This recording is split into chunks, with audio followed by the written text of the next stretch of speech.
Yeah. So when you talk about organizing in that period, what did that look like on a day to day? How did you do it? How do you build a grassroots? Well, everything we did was trial and error. Again, I didn't understand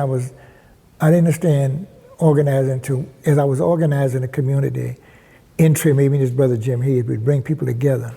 That's what organizers do, bring people together. But I didn't articulate it that way. I didn't even know I was an organizer. I know I was doing things to help people. And you hear the word organizing every now and then, but what happened is I got clear about this. What I would notice about organizing, every time I'd bring the folks in the black community, me and brother Jim Hayes, to go fight the people downtown, whether it's Moon Landrew or any mayor or any elected officials, every time we'd bring 50, 60 people downtown to fight an issue, we'd win sometime we wouldn't win.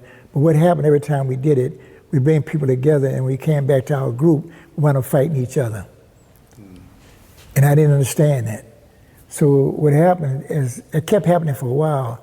We'd fight, we'd organize, we'd go raise hell, but who want to be in charge, who controls the money? I didn't know what that was about. So I figured since I was one of the people that was organizing these groups, maybe if I got better at what I was doing, I could stop that internal stuff. So I went and got trained. I went to Chicago with a man named Saul Alinsky. Well, Saul Alinsky was like the grandfather of community organizing. Groups like Industrial Area Foundation, PQ, Jeremiah, Midwest Academy. So I went to Midwest Academy in Chicago, spent 2 weeks. And I'm thinking in my mind, if I could get better training on how to organize, I could deal with that internal stuff. So I went and spent 2 weeks. I got a lot of great tools, a lot of great skills. I learned about group dynamics, tactical research. I learned all of that. So when I came back to apply what I learned, it was helpful. But what I realized, skills alone is not going to stop the internal fighting. It's not going to be good for the organizers.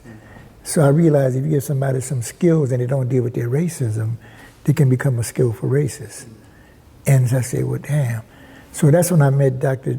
Jim Dunn, another brother that I met in New York. He had a group up there. This was all in the 70s. And, but let me go back and see while I was working with the housing. Me and Jim Hayes, HUD, Housing New Development, put a statement out that if residents, public housing wanted to get some money, they had to develop a tenant organization. The money called modernization.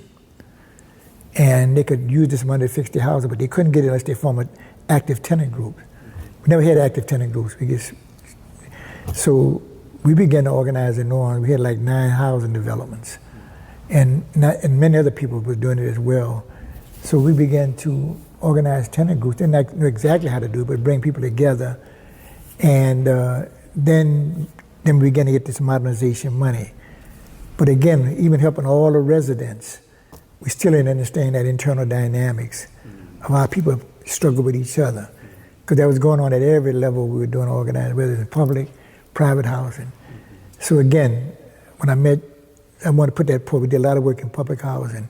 I mean, a lot of work. I was with part of the National Tenant Organization, a brother named Jesse Gray out of New York City. And Jesse Gray, National Tenant Organization, NTO.